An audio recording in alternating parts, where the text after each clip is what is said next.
Iran से युद्ध के बीच इजरायल डिफेंस फोर्स की नेतन्याहू यहूदा बटालियन पर अमेरिका ने प्रतिबंध लगाने की तैयारी की है। इस खबर के बाद इजरायली प्रधानमंत्री बेंजामिन नेतन्याहू अमेरिका पर भड़क गए हैं। उन्होंने अमेरिका के इस फैसले की निंदा की।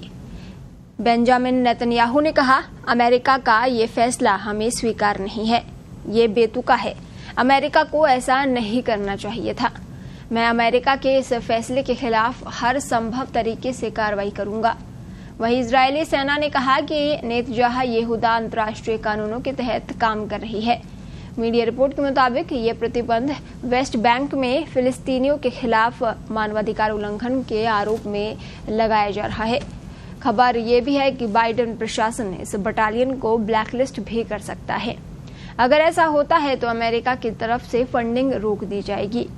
नेतन्याहू ने कहा, अमेरिका से ऐसी उम्मीद नहीं थी, वो भी ऐसी स्थिति में प्रतिबंध लगाया जा रहा है जब हमारे सैनिक आतंकवादी राक्षसों से लड़ रहे हैं। प्रतिबंध लगाने का इरादा बेतुका है। वहीं इजरायली मंत्री इतामर बेन ग्विर और बेजल स्मोट्रिच ने भी कड़ी आलोचना की।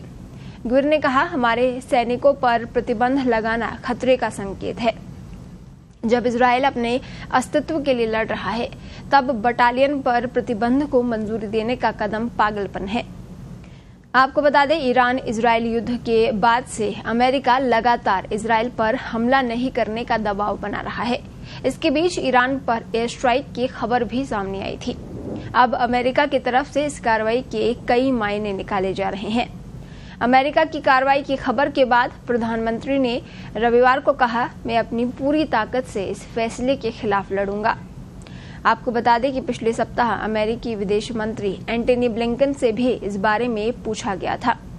उनसे पूछा कि क्या वेस्ट बैंक में मानवाधिकारों के हनन के आरोपों पर इजरायली रक्षा बलों पर अमेरिका कोई कार्रवाई करेगा। एंटनी ब्लिंकन ने कहा था, आप आने वाले दिनों में ये देखने की उम्मीद कर सकते हैं। बताया जा रहा है कि अमेरिका की तरफ से ये इजरायली सेना पर पहला एक्शन है। रिपोर्ट के मुताबिक सेना ने कहा, बटालियन के खिलाफ प्रतिबंधों के बारे में आईडीएफ को जानकारी नहीं है। बटालियन कानून के अनुसार ही काम करती है और करती रहेगी। इजरायली रक्षा मंत्री योव गैलेंट ने कहा, अमेरिका नेतन्याहू यहूदा पर प्रतिबंध लगाने का अपना इरादा छोड़ दे। गैलेंट ने कहा, पूरी यूनिट पर प्रतिबंध का असर आईडीएफ पर भारी पड़ेगा। ये दोनों देशों के लिए सही नहीं है।